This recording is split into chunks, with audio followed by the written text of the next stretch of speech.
Yes, people, welcome back to the Magpie Channel TV.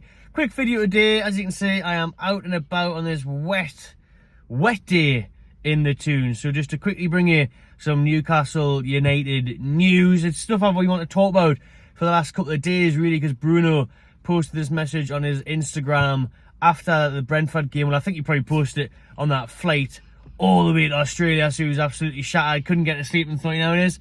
I'm going to post a little end of season message, and I've had loads of messages to me about it saying, Matty, what do you think this is? Do you think this is Bruno saying goodbye? Do you think it's him saying he's staying? What do you think it is? So I'm going to get into that. We're also going to get into the news that came out today that Chelsea have shortlisted Eddie Howe as one of their top 3 contenders to replace the recently sacked Mauricio Pochettino. And just breaking news, as I've just started this video, it is that Freedman has turned down Newcastle United to become our new sporting director. So as of last night, Newcastle were still confident, still hopeful that he was going to become our new sporting director to replace Dan Ashworth, Mr. Titchmarsh, the garden and leave master. He's obviously still waiting to go to Man U. We're still waiting to replace him. We want to get someone in. What's the dog huffing and puffing for? Let the dog do that, any mother's dog. Huffing and puffing like mad. Calm down. The window's open. I'm going to have to open that window a little bit more for her. I don't know why she's huffing and puffing, because it's not huffing and puffing conditions here, and the window is open, so if I can get my key in the ignition, that would be a good start. We'll open my window for you. We'll open that window some more. There you go. You need a haircut me first, it's just probably too hot. There we are. So, if I can get the ignition out, good stuff. Then we can crack on with the video again. So, as I was saying, Newcastle United still need to replace Ashworth. They've been doing these interviews for months now, and they had chosen Palace's Freedman as the #1 contender. He looked all set to come. Everyone was saying, very confident, it's all done now, waiting for him to sort it out. He's basically just been waiting for Palace to offer him more money. Because Mr. Crystal Palace, he's been there as a manager, he's been there as a player twice, so he's wanted to stay, hasn't he? He's wanted to stay down there in London, and he's got his wish. They're going to offer him a new, improved deal. So Newcastle have been hit with a bit of a blow there, as they were hoping to sign him up. For me, I'm not really that fussed. Listen, we talked about him in the podcast, his CV's decent, but it's not the best. What I didn't like is that he's not really proven anywhere else, and he's quite young. Yes, he has made some good signs at Palace, but it's not the end of the world for me. I'm not going to be that bothered about it.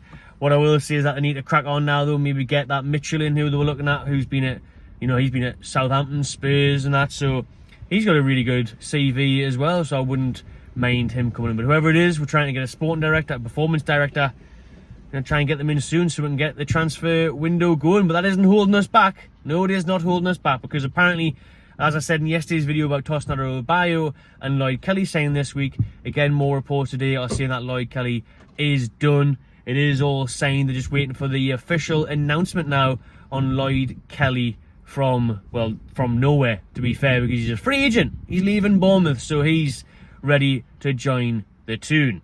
Great news. Quality free saying that, and we'll talk on it more when it does get officially announced. So even though we haven't got a sporting director, whatever's happening behind the scenes is still materialising. You've still obviously got, your Amanda Stavies, your Caduceus, your Darren Eales, your Steve Nixons, who have stepped up to sort out our transfer business, and obviously Eddie Howe and his nephew Andy are well and truly getting their targets in place for this summer, with Kelly and Adebayo pretty much all but done. However, in this video, I do want to talk about Bruno, because that's obviously the big fear this summer.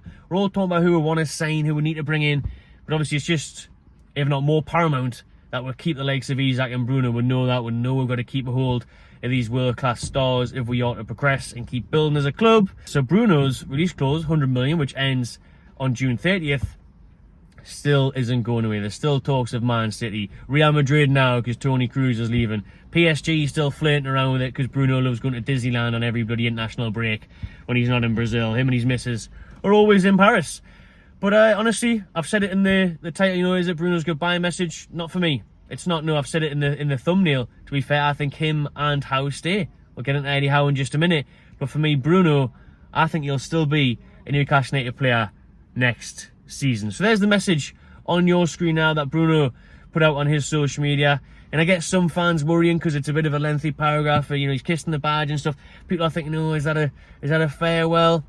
People are interpreting it both ways. To be fair, they're saying that it is a goodbye, and people are also saying, well, no, he's looking forward to next season. He's just saying thank you for this one. He's talking in that message about the injuries we've had and the lack of luck, and he still thinks that we've finished the season strong, and he's happy with how it's finished in that sense of we hopefully do get Conference League qualification depending on the FA Cup final result this weekend. So he summed it up there by saying, you know, it's been a tough season, but he's pleased with himself. He is kind of selling himself a little bit in this post, because he's saying, well, I've played nearly every game. I think he said 50 out of 51. We know he's covered the most kilometres out of any other Premier League player this season.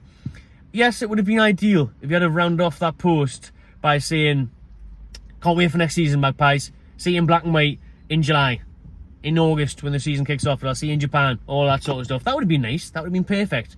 However, at the end, he does say, you know, a season of more to come. I know that doesn't necessarily mean and say it's definitely at Newcastle, but you know, you could be saying, oh, it's a season more to come for himself, for his career. Not for me. I think he's just saying thank you to the fans, giving an explanation of the season as a whole, and I think he stays. I think he gives it at least one more year in Newcastle. I know people are saying, oh, he's bought a house and all that. That doesn't mean nout for me. He's bought a £4 million house, mint. He's already a millionaire. He can just go and sell that or rent it out. That means nout. But obviously, I think he is settled here. I think he is settled here with his newborn baby, and he's obviously already got Matteo, great name. This massive lorry is going to make a load of noise here through the window. Let's just bring that up a little bit. And it was even raining a little bit as well, so don't you stop panting. Right, window's still half open this side. But I think Bruno's staying. I fancy Bruno Guimarães to still be a Magpie next year. Fingers crossed anyways.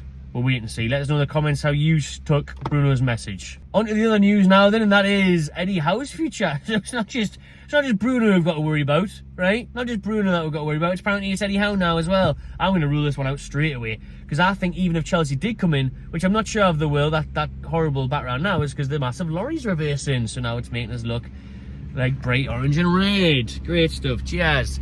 So I think Eddie Howe would stay even if Chelsea did come in for him. Now, would Chelsea come in for him? Apparently they've approached the Leicester City manager today, Pep's ex-number 2.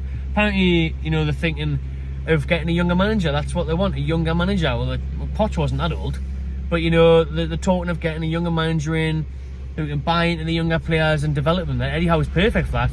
I don't think Eddie Howe would trust Chelsea. I don't think Eddie Howe would want, cheers for revving the engine there, mate, and that 24-wheel truck, nice one. Oh, and he's now going to reverse once again, because he cannot reverse properly. Well done, son. Is that Matt Ritchie? Anyways, so Eddie Howe, I think he stays.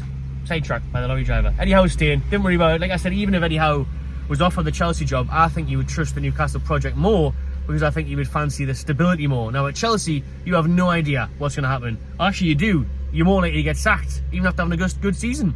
For me, Chelsea, with all their injuries, all of Chelsea's injuries, they won the last 5 games in a row, and they finished 6th place. They got Europa League, depending on what happens in the FA Cup.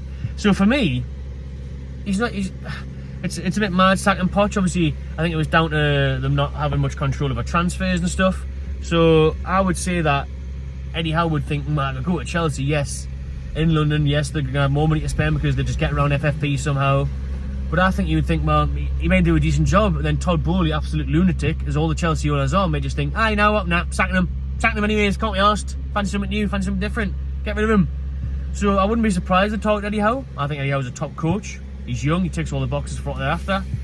I'd be more worried about England when Southgate leaves for Eddie Howe, because you know how much he wants that England job. But even then, I think that comes too soon. I think Eddie Howe is still very much bought into this Newcastle project. I have to wind that window up a little bit more. Right, just had to wind the window up a little bit more and wait for him to reverse a little bit more, because he's making an absolute racket. Supermarket car parks. Good time to do the video. Busy day, being a great son. Dropped my mum off at the shops and that. See what I mean? Got loads on. So, as I was saying, Eddie Howe to England, that would be my worry more, but it won't be, because I think it comes too soon. And I really think he loves Newcastle, he wants to stay at Newcastle, and he wants to be the one to win a trophy and develop this club. So I think he's in the right place at the right time, and I'm not worried about how going anywhere. Let us know in the comments, what do you think Howe would do if Chelsea approached him, if England approached him, and everything else I've talked about in this video. I'm sure we'll be back soon with more transfer news, as there's plenty to talk about every single day now. The season's finished, but it gets busier and busier. Newcastle play tomorrow morning in Australia again for their final game of that tour, so they'll be playing the A-League All-Stars. Who's that, Harry Kuehl, Mark Viduka? I don't know who the hell's playing in that. But we'll see the young side run out again. I think it's 8 o'clock in the morning UK time. God knows what time it is in Australia. Next Sunday, whenever it is. But we'll look forward to that one, and then we'll look forward to more content, more news coming up on a daily basis. So make sure you subscribe to the Magpie Channel TV. Give this one a like if you enjoyed it, and I'll see you on the next one.